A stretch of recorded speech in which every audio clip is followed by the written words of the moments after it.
அந்த குழந்தை அந்த நேரத்தில் பிறக்கிறதுக்கு கடவுளோட அனுகிரகமும் தேவை. அகப்பனை வந்து கடுமையான பொருளாதார குற்றங்களுக்கு உள்ளாக்குறதோ நடக்கும்.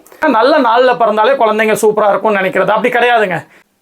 அனைவருக்கும் வணக்கம். ஓம் நமச்சிவாயா. இன்னைக்கு நம்ம என்ன பார்க்க போறோம்னா, சிசேரியனுக்கு டைம் குறிக்கிறத பற்றி தான் பார்க்க போகிறோம். ஒரு குழந்தைக்கு சிசேரியனுக்கு வந்து ரீசெண்டாக டைம், இப்போ ரீசெண்டான நாட்களில் எப்படி என்ன லக்னம் நம்ம கொடுக்கணும் அப்படிங்கிறத வந்து நான் நுணுக்கமாக வந்து உங்களுக்கு சொல்லித்தர போகிறேன். கடைசி வரைக்கும் ஸ்கிப் பண்ணாமல் பாருங்கள். இம்பார்ட்டண்டான பல விஷயங்கள் வரும். ஒரு ஜோதிடர்கிட்ட போய் நம்ம டைம் குறிக்கிறதுனால மட்டும் நம்ம குழந்தைங்க வந்து ராஜயோக குழந்தைங்களாக பிறந்துடாது. வானத்தில் உள்ள கிரக நிலைகளை, வருட கிரகங்கள், மாத கிரகங்களால் நம்மளால் பெருசாக மாற்ற முடியாது. அது பிக்சடு, அதை மாற்ற முடியாது. இந்த குழந்தை பிறப்புங்கிறது ஒரு 10 நாளைக்குள்ளே, இன்னும் சொல்ல போனால் 5 நாளைக்குள்ளே வந்து எனக்கு ஒரு நாள் வந்து ஃபிக்ஸ் பண்ணி தாங்கன்ட்டு வருவாங்க. இதில் ஒரு விழிப்புணர்வு வந்து பெற்றோர்களுக்கு தேவையான விழிப்புணர்வு என்னென்னா, நல்ல நாளில் எடுக்கிறதுனால மட்டும் உங்கள் குழந்தைங்க நல்ல விதத்தில் பிறக்குது அப்படின்னு அர்த்தம் கிடையாது. ஒரு ஜோதிடர்கிட்ட போனனால மட்டும் ராஜயோக குழந்தை பிறந்துடணும் கிடையாது. என்ன ரீசன்னா, மாத கிரகங்கள் வருட கிரகங்களை மாற்ற முடியாது. 2.25 நாள் ஒரு நாள் தன்னுடைய இருப்பிடத்தை, ராசியை மாற்றிக்கொள்ளக்கூடிய சந்திரன் மட்டும்தான் மாறுவார். அதை மட்டும்தான் கொஞ்சம் டிஃப்ரென்ஸ் வந்து நம்ம வந்து ஏற்படுத்த முடியுமே ஒழிய பெரிய டிஃப்ரென்ஸ் வந்து ஏற்படுத்த முடியாது. லக்னத்தை நம்ம தீர்மானிக்கலாம். எந்த லக்னம் நல்லா இருக்குது அப்படிங்கிறத வந்து நம்ம வந்து தீர்மானிக்க முடியும். அதனால தான் நாங்கள் என்ன செய்வோம்னு பார்த்தீங்கன்னா, எந்த லக்னம் நல்லா இருக்குது, குரு தொடர்பு கொள்ளுது, லக்னாதிபதி எது வலுவோடு இருக்குது, வானத்தில் எந்த கிரகம் வலுவோடு இருக்குதோ அதை லக்னாதிபதியாக இருக்கிற மாதிரி நாங்கள் மேக்சிமம் வந்து கொஞ்சம் வந்து முயற்சிகளை வந்து ஏற்படுத்துவோம். அப்படி தான் வந்து நம்ம பண்ண முடியுமே ஒழிய பெரிய மாற்றங்களை ஏற்படுத்த முடியாது. இன்னொரு மித்து என்னன்னு பார்த்தீங்கன்னா, நல்ல நாளில் பிறந்தாலே குழந்தைங்க சூப்பராக இருக்கும்னு நினைக்கிறது அப்படி கிடையாதுங்க.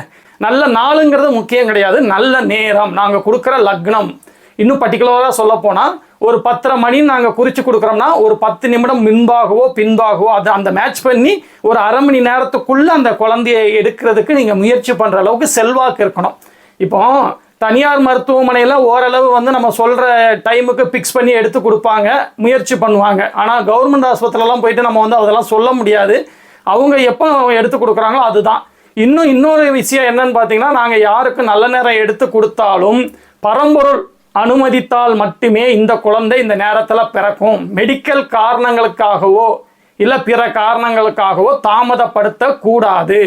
திடீர்னு வந்து மெடிக்கல் ரீதியாக எடுக்கணும்னாங்கன்னா நீங்கள் வந்து இல்லை எனக்கு வந்து 1ஆம் தேதி தான் குறித்து கொடுத்துருக்காங்க அப்படின்னு எந்த விதத்துலையும் நீங்கள் சொல்லக்கூடாது. ஏன்னா அந்த குழந்தை அந்த நேரத்தில் பிறக்கிறதுக்கு கடவுளோட அனுகிரகமும் தேவை. அதுவே வந்து நம்மளுக்கு வந்து இம்பார்ட்டன்ட் அப்படிங்கிறத புரிஞ்சுக்கோங்க. இப்போ ஒரு 10 நாளைக்குள்ள என்ன நாள் நல்லா இருக்குது அப்படிங்கிறத வந்து இன்னைக்கு பார்க்க போகிறோம். இப்போ என்னன்னு பார்த்தீங்கன்னா, நெகட்டிவ் கிரகங்கள் எங்கெங்கே உட்காந்துருக்குங்கிறத நாங்கள் மேக்சிமம் வந்து பார்ப்போம். ராகு எங்கே இருக்கிறாரு? ராகு கும்பத்தில் இருக்கிறாரு. அதே நேரத்தில் குருவுடைய பார்வை கும்பத்துக்கு விழுது. அதுக்கப்புறம் பார்த்தீங்கன்னா சனி செவ்வாய் மீனத்தில் இருக்கிறாங்க. சனியும் செவ்வாய் சேர்ந்து மீனத்தில் இருக்கிறதுனால அது ஒரு டிஸ்டர்பன்ஸ் தான். அப்போ நம்ம என்ன பண்ணணும், சந்திரனை ஒரு இது மட்டும் நகட்ட முடியும் பார்த்தீங்களா. அப்போ சந்திரனை மேக்சிமம் சித்ரா பௌர்ணமி, மே 1ஆம் தேதி சித்ரா பௌர்ணமி வருது. அந்த 1ஆம் தேதி நம்ம பௌர்ணமியில் பிறக்கிறதுனாலையும் அந்த சந்திர அதியோகத்தில் இருக்கிறதுனால சில விளைவுகள் வந்து மாறும் அந்த ஒளித்தன்மை அடிப்படையில்.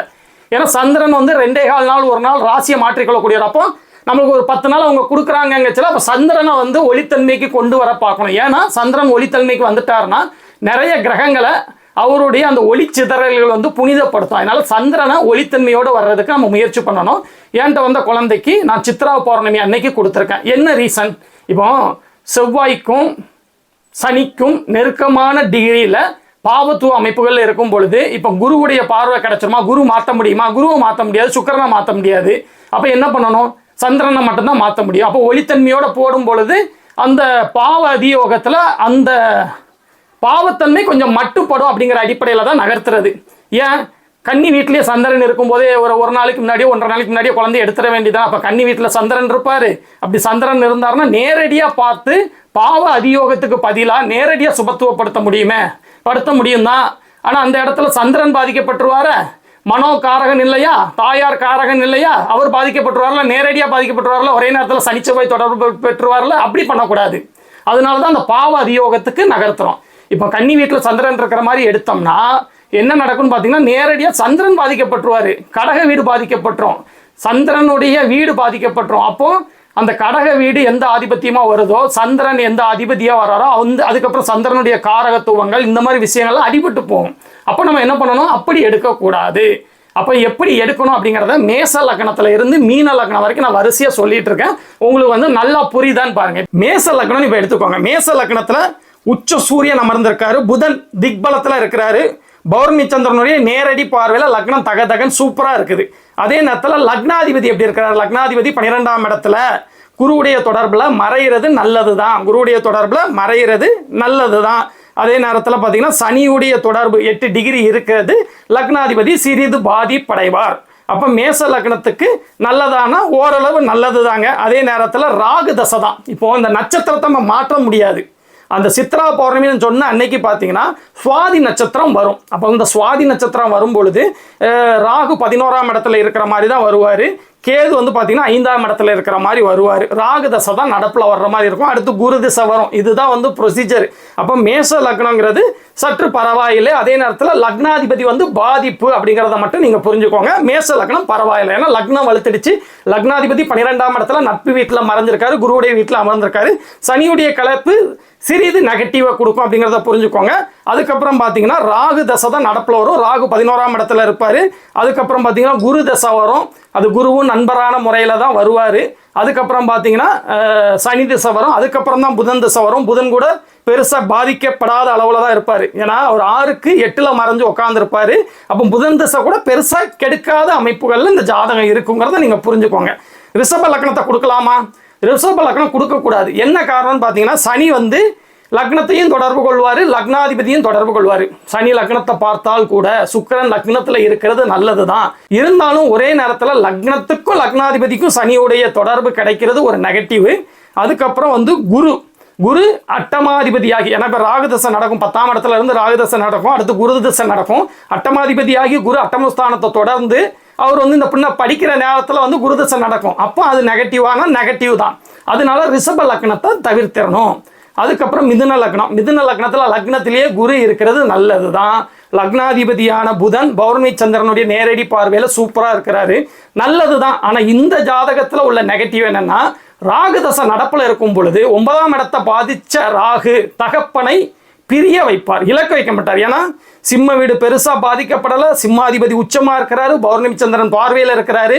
அதனால ராகு 9ஆம் இடத்தை பாதிச்சு தான் தசை நடத்துவாருங்கிற அடிப்படையில் தகப்பனை பிரிய வைக்கிறதோ இல்லை தகப்பனை வந்து கடுமையான பொருளாதார குற்றங்களுக்கு உள்ளாக்குறதோ நடக்கும். அதனால அதை நம்ம தேர்ந்தெடுக்கக்கூடாது. ஏன்னா ராகு தசை நடப்பில் இருக்கு பார்த்தீங்களா, அப்போ அந்த இதை நம்ம தேர்ந்தெடுக்கக்கூடாது. மற்றபடி இந்த குழந்தை சூப்பராக தான் இருக்கும், தகப்பனை பாதிச்சு இது நல்லா இருக்கும். அப்போ தகப்பன் சார்ந்த விஷயங்கள் நல்லா இருக்காதுங்கிறதுனால அந்த லக்னத்தை நம்ம ரிஜெக்ட் பண்ணணும். அதுக்கப்புறம் கடக லக்னம் எப்படி இருக்குது? லக்னத்தில் எந்தவித கிரகங்களும் தொடர்பு கொள்ளலை. லக்னாதிபதியான சந்திரன் பௌர்ணமி சந்திரனா குருவுடைய பார்வையில் சுக்கிரனுடைய வீட்டில் நல்ல நிலைமையில அருமையாக தான் இருக்கிறாரு. ஆனால் ராகு தசை 8ஆம் இடத்துல உட்காந்து நடக்கும். குரு பார்க்குறாரு தான், குரு பார்த்தாலும் 8ஆம் இடத்துல உள்ள ராகு பெரிய விசேஷமான பலன்களை செய்ய மாட்டார். 8ஆம் இடங்கிறது என்ன இருந்தாலும் நெகட்டிவ் தானே. குரு பார்க்குறாரு, பார்க்கட்டும், முதலில் பாவத்துவம் பிறகு சுபத்துவம் தான். அப்போ ஒரு விஷயத்தை மாற்றக்கூடிய விஷயங்கள் நம்மளுக்கு இருக்கும் பொழுது இதை தவிர்க்கலாம், தப்பு கிடையாது, தவிர்க்கலாம். 8ஆம் இடத்துல உள்ள ராகு அதிர்ஷ்டத்தை, வெளிநாட்டு வாய்ப்புகளை, திடீர் அதிர்ஷ்டத்தை குழந்தைங்களுக்கு என்னத்தை கொடுத்துருவாரு? கொடுக்க மாட்டார். பெரிய விஷயங்கள் அப்படிலாம் ஒன்றும் பெருசாக கிடைக்காது. அதனால அதை வந்து நம்ம தவிர்க்கிறதுக்கு முற்படுறது வந்து நல்லது தான். அது வந்து நம்ம வந்து தேவையில்லை, அந்த விஷயங்களை வந்து நம்ம தவிர்க்கலாம். ஏன்னா 9ஆம் வீடும் பார்த்தீங்கன்னா அடிபட்டுரும், செவ்வாய் சனி ஒரே நேரத்தில் சேர்ந்துருக்கிற மாதிரி அமைப்புகள்லாம் வரும். அதனால நான் வந்து மேக்சிமம் இந்த மாதிரி விஷயங்கள்ல வந்து கொஞ்சம் தவிர்க்க பார்ப்பேங்க. அதுக்கப்புறம் பார்த்தீங்கன்னா சிம்ம லக்னமாக வரும்பொழுது என்ன நடக்கும்? கேது அமர்ந்திருப்பார், 7ஆம் இடத்துல ராகு அமர்ந்திருப்பார், நல்லது தான். 7ஆம் இடத்துல ராகு இருந்தாலும் கல்யாண வயசில் வரலையே, இப்போ தானே வருது, அதனால பெரிய பிரச்சனை இல்லை. ஆனால் ராகு திசை முடிஞ்சு குரு திசை முடிஞ்சதுக்கப்புறம் கிட்டத்தட்ட பார்த்தீங்கன்னா கரெக்டாக திருமணமாகிற வயசில் பார்த்தீங்கன்னா கண்டிப்பாக சனி திசை வரும். சிம்ம லக்னமாக இருந்தால் 6ஆம் அதிபதியான பாவத்துவம் அடைந்து 8ஆம் இடத்துல உள்ள சனி 2ஆம் இடத்தை தொடர்பு கொண்டு வரும். அப்போ திருமண வாழ்க்கைக்கு நல்லதில்லை. அப்போ சிம்ம லக்னத்தை தேர்ந்தெடுக்கணுமா? தேர்ந்தெடுக்கக்கூடாது. கன்னி லக்னங்கத்துல நேரடியாக சனிச்செவ்வாய் 2 பேருமே லக்னத்தை தொடர்பு கொள்வாங்க.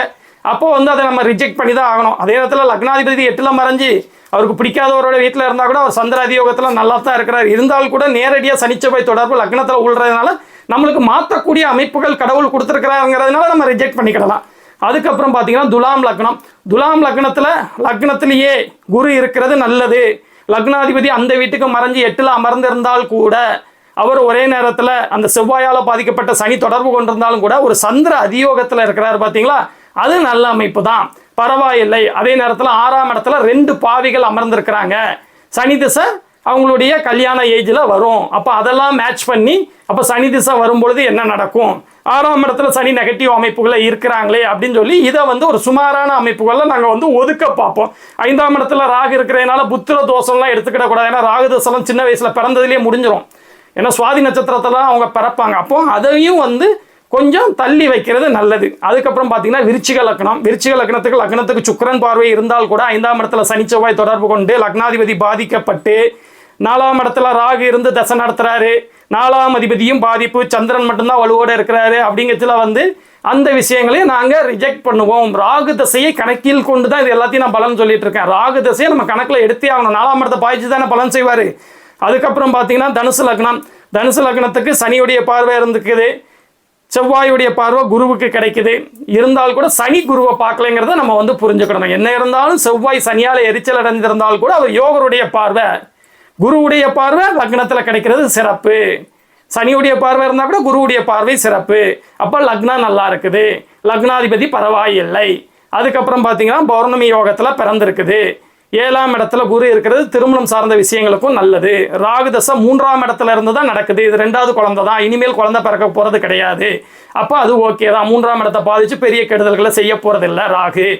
அதுக்கப்புறம் ராகு தசை முடிஞ்சதுக்கப்புறம் குரு தசை, லக்னாதிபதி தசை, கேந்திராதிபதி தோஷமும் நம்ம எடுத்துக்கிட வேண்டாம். அதுக்கப்புறம் வர்ற சனி 4ஆம் இடத்தை பாதிச்சு தானே பலன் செய்வார்.